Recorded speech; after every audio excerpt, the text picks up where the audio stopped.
Hello दोस्तों, नमस्कार। आप सभी का स्वागत है आपके अपने YouTube channel study with Chandni में।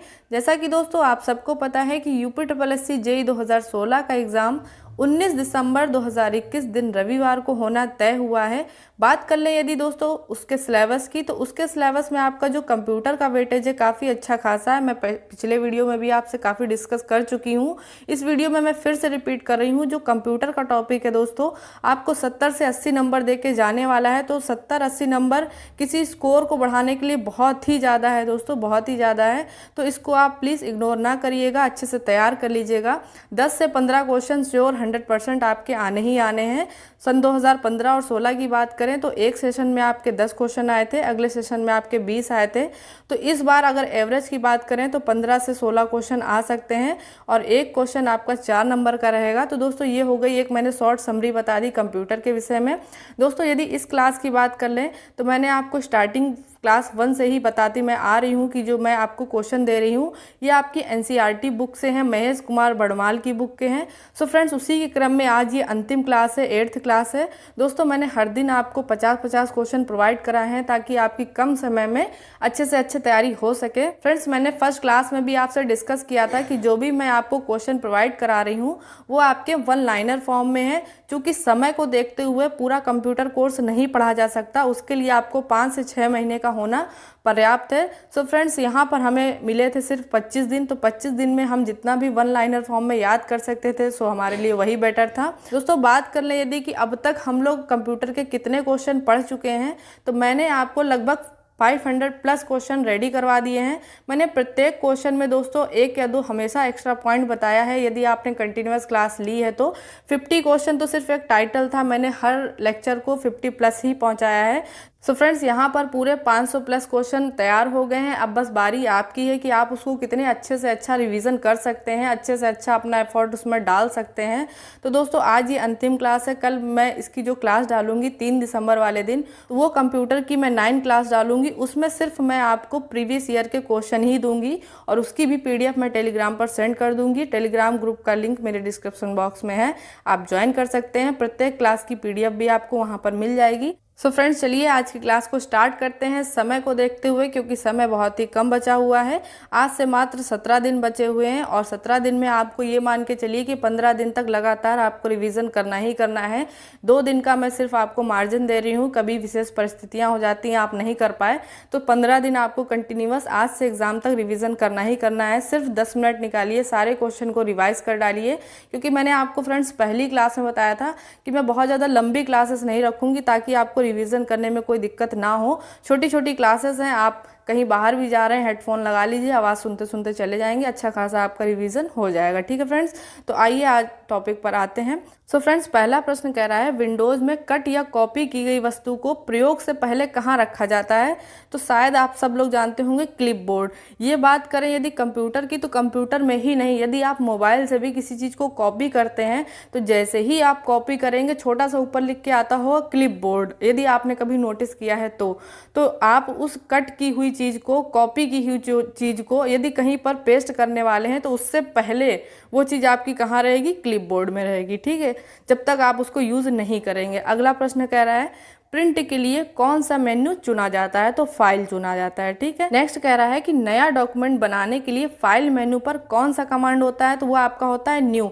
जब आप राइट क्लिक करते हैं तो सबसे टॉप पर आता है न्यू डॉक्यूमेंट, यानी कि आप कुछ नया बनाना चाहते हैं, नया डॉक्यूमेंट क्रिएट करना चाहते हैं तो उस राइट क्लिक करने के बाद आपको टॉप पर मिल जाएगा। अगला प्रश्न है फ्रेंड्स, कह रहा है फाइल एक्सटेंशन का प्रयोग किसके लिए किया जाता है। तो फाइल का प्रकार पहचानने के लिए।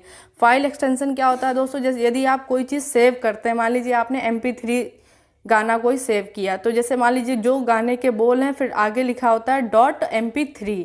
ठीक है, तो वो आप फाइल एक्सटेंशन है कि ये आपकी ऑडियो है। यदि आपने कोई वीडियो सेव किया होता है, जो वीडियो का नाम है फिर लिखा रहता है .mp4, तो आप समझ जाएंगे ये आपका वीडियो है, तो उसकी फाइल की पहचान करने के लिए फाइल एक्सटेंशन का प्रयोग किया जाता है। ठीक है। नेक्स्ट प्रश्न कह रहा है फ्रेंड्स, मौजूदा डॉक्यूमेंट को किसी अलग नाम से सेव करना हो तो किस कमांड का प्रयोग करते हैं? तो आपका सेव एज होता है। एक ही फाइल सेम नाम से नहीं सेव होगी। ठीक है फ्रेंड्स, यदि मान लीजिए आपने स्टडी नाम से कोई फाइल बना ली है तो अगली फाइल आपको स्टडी 1 या 2 या 3 या स्टडी पॉइंट या कुछ भी उसमें एक्स्ट्रा करना पड़ेगा, तभी वो फाइल सेव होगी। ठीक है, तो भिन्न नाम से यानी कि अलग नाम से सेव करना है तो सेव एज। अगला है फ्रेंड्स, विद्यमान डॉक्यूमेंट को परिवर्तित करना क्या कहलाता है? एडिटिंग। ये सभी लोग जानते हैं, कोई भी हमारे पास डॉक्यूमेंट है, डेटा है, अगर एक्सेल पे है तो उसको हमें परिवर्तित करना है, 2 को 4 बनाना है, 4 को 6 बनाना है, तो वो प्रक्रिया क्या कहला रही है? एडिटिंग कहला रही है। ठीक है। अगला प्रश्न फ्रेंड्स कह रहा है, टेक्स्ट में पंक्ति के आरंभ में जाने के लिए कौन सी की प्रयोग की जाती है? तो होम। ये मैंने कल के ही लेक्चर में आपको बताया था, जब मैं की के बारे में सब कुछ पूरा डिटेल आपको बता रही थी कि कौन कौन से कंप्यूटर में शॉर्ट की होते हैं। जैसे मैंने Ctrl+V के बारे में बताया, डी के बारे में बताया, आर के बारे में बताया, तभी मैंने वहाँ पर आपको होम के बारे में भी बताया था। यदि नहीं देखा है तो कल वाला लेक्चर देख लीजिएगा, सारी की आपको क्लियर हो जाएंगी। साथ ही दोस्तों बात करें, यदि आपसे कोई जनरली पूछ दे कि कीबोर्ड में कितनी कीज होती हैं, यानी कि कितनी बटन होती हैं, तो देखिए इसका कोई मानक नहीं है, कोई मैं स्टैंडर्ड नहीं बता रही हूँ। ये मैं सिर्फ एक जो भी डेटा निकल के आता है किसी कंपनी के द्वारा, मैं उसके अनुसार बता रही हूँ। दोस्तों अभी तक आ रही थी आपकी 101 बटन। ठीक है, लेकिन वर्तमान समय में जो आपका कीबोर्ड आ रहा है उसमें आपकी आ रही है 104 बटन। ध्यान रखिएगा। ठीक है, ये कोई स्टैंडर्ड डेटा नहीं है। कोई भी अच्छी कंपनी आती है, एक नया फंक्शन दे देती है तो एक नई बटन क्रिएट हो जाती है। ठीक है फ्रेंड्स, बात करिए यदि आपसे ये प्रश्न पूछ दिया जाए कि आपके जो कीबोर्ड में है अल्फ़ाबेट कितने हैं, यानी कि ABCD कितने हैं, तो वहाँ पर आपका फिक्स आंसर है, वो है आपके दोस्तों 26। ठीक है, ध्यान रखिएगा।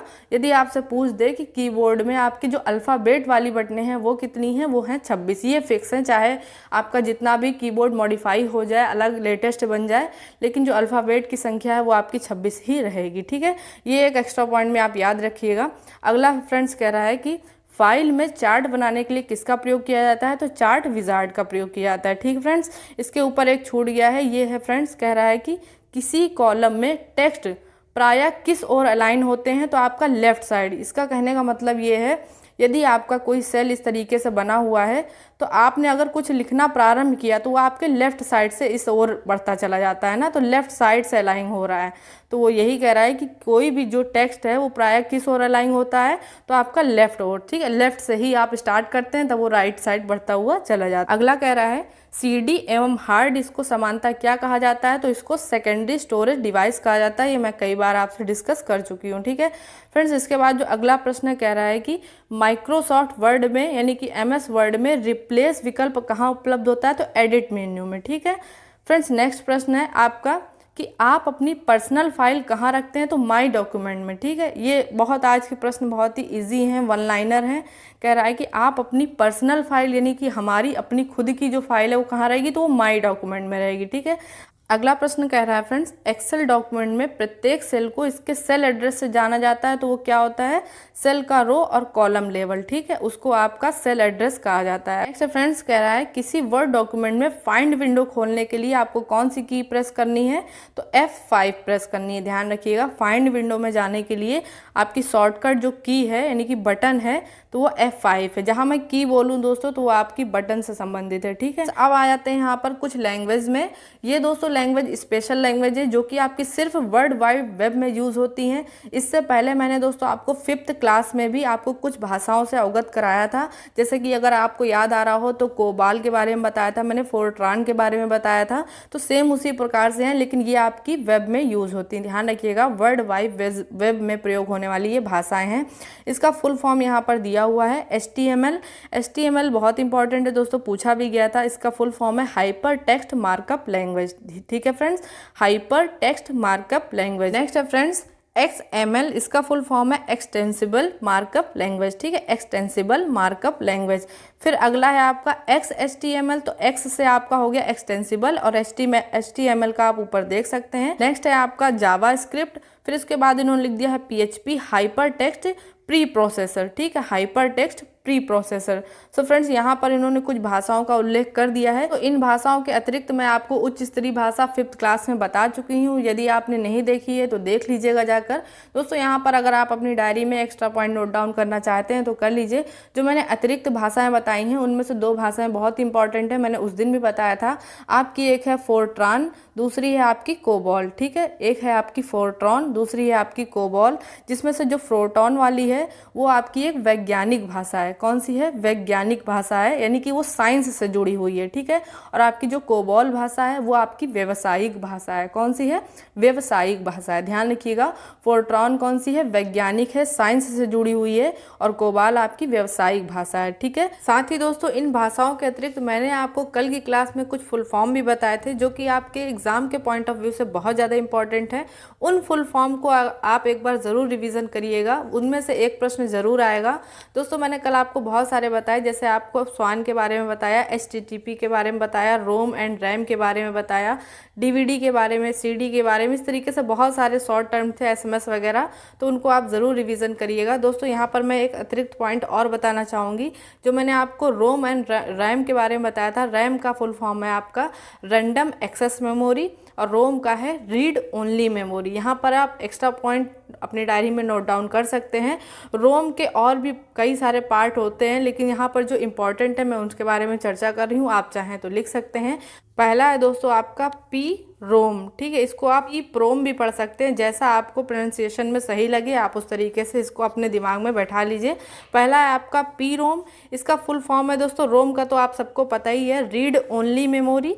पी से आप प्रोग्रामेबल और ऐड कर सकते हैं। ठीक है, प्रोग्रामेबल रीड ओनली मेमोरी। ठीक है, सेकंड दोस्तों इसी से रिलेट है, सेकंड आप लिख लीजिए अपनी डायरी में EP रोम। ठीक है, EP और फिर वही रोम। रोम का आप सबको पता है रीड ओनली मेमोरी, EP से आप ये जोड़ लीजिए, P से आपका वही प्रोग्रामेबल, और E का है आपका इरेजेबल। ठीक है, इरेजेबल। ठीक है, इरेज मतलब मिटाने वाला। ठीक है, erasable, programmable, read only memory. ठीक है फ्रेंड्स, दोस्तों यहाँ पर जो थर्ड वाला है EEP रोम, इसका दोस्तों आप फुल फॉर्म लिख सकते हैं electrically erasable programmable read only memory. ठीक है, देखिए हर चीज़ का मैं रिलेट करा रही हूँ। पहले मैंने बताया आपको पी रोम, दोबारा मैंने बताया EP रोम, फिर थर्ड है आपका EEP रोम। तो रोम तो आप सबको याद ही नहीं करना है, और इसमें जो P लगा हुआ है वो भी मैं बार बार रिपीट कर रही हूँ, प्रोग्रामेबल। ठीक है, फिर आपका है EE का मतलब इलेक्ट्रिकली और इरेजेबल। ठीक है, इलेक्ट्रिकली और erasable, programmable, read only memory. ठीक है फ्रेंड्स, तो ये तीनों आपके रोम के ही टाइप हैं। आप चाहें तो याद कर लीजिएगा, इसको रट लीजिएगा। हो सकता है इनकेस 1% ये आ जाए तो आप बिल्कुल भी चूके ना वहाँ पर आंसर टिक करते हुए। ठीक है फ्रेंड, तो ये मैंने एक्स्ट्रा पॉइंट बता दिया, आप चाहें तो आप लिख सकते हैं, बाकी जैसी आपकी इच्छा। दोस्तों नेक्स्ट प्रश्न कह रहा है वर्ड प्रोग्राम का कौन सा फंक्शन स्पेलिंग आदि की त्रुटियों को अपने आप सही कर लेता है? तो वो होता है ऑटो करेक्ट। ठीक है, नेक्स्ट कह रहा है स्टोरेज डिस्क की मुख्य डायरेक्टरी को क्या कहते हैं? तो रूट डायरेक्टरी कहते हैं। ठीक है, नेक्स्ट प्रश्न है फ्रेंड्स, कंप्यूटर बंद या रीस्टार्ट किए बिना पेरीफेरल डिवाइस निकालने या जोड़ने को क्या कहते हैं? तो प्लग एंड प्ले कहते हैं। ठीक है, कंप्यूटर बंद या रिस्टार्ट किए बिना पेरीफेरल डिवाइस निकालने या जोड़ने को क्या कहते हैं? तो प्लग एंड प्ले। ध्यान रखिएगा, ब्लॉग शब्द किन 2 शब्दों से मिलकर के बना है? जैसे हम लोग नहीं बोलते ब्लॉग बनाना, ब्लॉग करना, तो व्लॉग शब्द आपका वेब प्लस लॉग के संयोजन से बना हुआ है। ठीक है फ्रेंड्स, अगले प्रश्न में कह रहा है ईमेल एड्रेस में क्या क्या शामिल होता है? तो आपका होता है प्रयोक्ता के नाम के बाद डोमेन नाम भी प्रयोग होता है। ठीक है, नेक्स्ट कह रहा है ऐसी युक्ति जो आंकड़े को आवेगों में परिवर्तित करती तथा उन्हें टर्मिनल से कंप्यूटर, ध्यान से सुनिएगा, उन आंकड़ों को टर्मिनल से कंप्यूटर को और कंप्यूटर से टर्मिनल को टेलीफोन लाइन पर संप्रेषित करती है, तो वो आपका है मॉडम। ठीक है, जब टेलीफोन से संबंधित इतनी लंबी चौड़ी भाषा लिख दे तो आप ये समझ जाइए ये मॉडम की बात कर रहा है। ठीक है, मॉडम जैसे हम लोग अपने घर में नहीं टेलीफोन के लिए इसे नेट वगैरह के लिए यूज़ करते हैं, तो उसी की बात है, लेकिन ये अपनी साइंस की लैंग्वेज में इन्होंने लिख रखी है। ठीक है, नेक्स्ट है आपका नेशनल ई गवर्नेंस प्लान के अंतर्गत स्वान यानी कि SWAN क्या है, तो ये इसका फुल फॉर्म मैं बता चुकी हूँ जिस दिन मैंने सारे शॉर्ट फॉर्म के फुल फॉर्म आपको बताए थे। तो यानी कि वो कल ही की क्लास थी, आप चाहें तो चेक कर सकते हैं। MS Excel 2010 में चयनित सेल पर आउटलाइन बनाने का कौन सा शॉर्ट की है, तो आपका है Ctrl+Shift+N। N का मतलब ये वाला है, इसको एंड भी बोल सकते हैं आप, लेकिन एंड नाम की कोई बटन नहीं होती है, N होता है, ठीक है। तो आपका ये है शॉर्ट की इस तरीके से हो जाएगी, Ctrl+Shift+N, ये साइलेंट वाला है, ठीक है। अगला है आपका परस्पर संबंधित रिकॉर्ड के समूह को क्या कहते हैं, तो डाटाबेस कहते हैं, ठीक है। नेक्स्ट कह रहा है फ्रेंड्स, एक ही डाटा को कई जगह पर सेव करना क्या कहलाता है, तो आपका रिडंडेंसी कहलाता है, ठीक है। नेक्स्ट है आपका उपभोगकर्ता ये कैसे निर्धारित कर सकता है कि कंप्यूटर का कौन सा प्रोग्राम उपलब्ध है, तो बूटिंग के दौरान सूची बनाकर, ठीक है। उपभोगकर्ता ये कैसे निर्धारित कर सकता है कंप्यूटर पर कौन सा प्रोग्राम चल रहा है, तो आपका बूटिंग के दौरान प्रोग्रामों की सूची को बनाकर या देखकर, ठीक है फ्रेंड्स। अगला है आपका वर्ड रैप की क्या विशेषता है, तो आंसर क्या लिख रहा है, आवश्यकता होने पर टेक्स्ट को अगली पंक्ति में स्वतः भेज देता है, ठीक है फ्रेंड्स। जैसे कि इसका ये कहने का मतलब है, आपकी ये मान लीजिए कोई सेल है, ठीक है, आपने यहाँ से लिखना कुछ स्टार्ट किया कि राम घर जा रहा है और वह वहाँ से बाजार जाएगा, या इस तरीके का कोई भी सेंटेंस आपने पकड़ लिया, तो राम घर जा रहा है, वह जब आप जैसे ही लिखेंगे तो वह वो ऐसे से बढ़ता चला जाएगा ना। तो रैप टेक्स्ट पर अगर आप क्लिक कर देंगे तो राम घर जा रहा है यहीं तक होगा, फिर वो वह वाला भाग नीचे आ जाएगा, ठीक है। तो आप इस तरीके से जो आपकी जो सेल है वो आपका सेंटेंस बाय सेंटेंस ऐसे ऐसे ऐसे ऐसे वो नीचे आता चला जाएगा, यानी कि आगे ही नहीं बढ़ेगा, ठीक है, यदि आप रैप टेक्स्ट करते हैं तो। यदि नहीं क्लिक करते हैं तो वही आपका चाहे जितना वर्डों का सेंटेंस हो वो बिल्कुल आगे बढ़ता हुआ चला जाएगा, ठीक है फ्रेंड्स। आई होप आप ठीक से समझ पाए होंगे। नेक्स्ट कह रहा है, सूचना को डिस्प्ले करने और प्रोग्राम को रन करने के लिए जो आयताकार स्थान होता है वो क्या होता है, वो आपका विंडो होता है, ठीक है फ्रेंड्स। जो आपकी मॉनिटर पर स्क्रीन दिखती है वो आपकी विंडो कहलाती है, या बिल्कुल देसी भाषा में कहें तो जितने में आपको लाइट जलती हुई दिखती है वो आपकी विंडो कहलाती है, और जो इसका पूरा हार्ड भाग होता है जो आपके सामने स्क्रीन नुमा खड़ा रहता है वो आपका मॉनिटर कहलाता है, ठीक है। तो मॉनिटर एक ये पूरा पार्ट हो गया, और जितने में आपकी लाइट जल रही है वो आपकी विंडो हो गई, ठीक है। ये बिल्कुल मैंने आपको समझाने वाली भाषा में समझाया है। अगला प्रश्न कह रहा है, MS एक्सेल में रो और कॉलम का संग्रह जो संख्याओं को धारण करता है क्या कहलाता है, वर्कशीट। यानी कि कोई भी आप काम करते हैं तो किस में करते हैं, वर्कशीट में करते हैं। अगला प्रश्न फ्रेंड्स कह रहा है कि स्प्रेडशीट में रो और कॉलम का इंटरसेक्शन क्या कहलाता है, तो सेल कहलाता है, ठीक है। आपका यहाँ पर सेल से मतलब ये है, ये आपकी रो हो गई, ठीक है, और इस तरीके से आपके कॉलम हो गए। तो इसमें जो ये वाला चौकोर वाला भाग है ये आपका एक सेल कहलाएगा, ठीक है। यानी कि 1 2 3 और 4 ये 4 सेल हो गए, ठीक है। तो वही ये बोल रहा है, कह रहा है स्प्रेडशीट में रो और कॉलम का इंटरसेक्शन। इंटरसेक्शन का मतलब होता है जहाँ पर वो एक दूसरे को काटें, यानी कि क्रॉस करें, इंटरसेक्शन करें, ठीक है। तो ये जहाँ पर ये रो भी काट रहा है और कॉलम भी काट रहा है तो वहाँ पर आपकी एक सेल बन गई। तो वही कह रहा है कि रो में स्प्रेडशीट में रो और कॉलम का इंटरसेक्शन क्या कहलाता है, तो आपका सेल कहलाता है, ठीक है।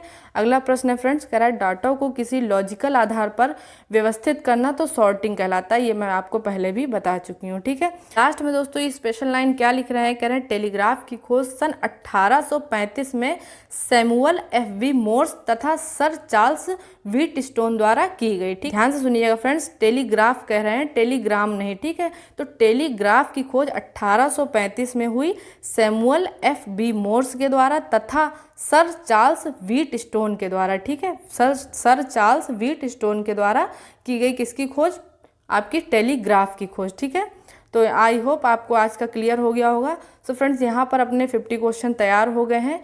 और दोस्तों साथ ही साथ आप सबका बहुत ही तहे दिल से मैं धन्यवाद करना चाहती हूँ कि आपने आज 8th यानी कि अंतिम क्लास तक हमारा साथ दिया, सहयोग किया, आप सभी ने बहुत ज़्यादा प्यार दिया, उसके लिए दिल से धन्यवाद। दोस्तों कल की क्लास देखना बिल्कुल भी ना भूलें, उसमें मैंने सारे प्रीवियस ईयर के क्वेश्चन डाल दिए हैं, आपको बहुत ही हेल्प मिलेगा। और यहाँ पर जितने भी आपने क्वेश्चन तैयार किए हुए हैं एक उसका अनुमान भी लगेगा कि मैं उसमें कितना कर पा रहा हूँ, कितना नहीं कर पा रहा हूँ।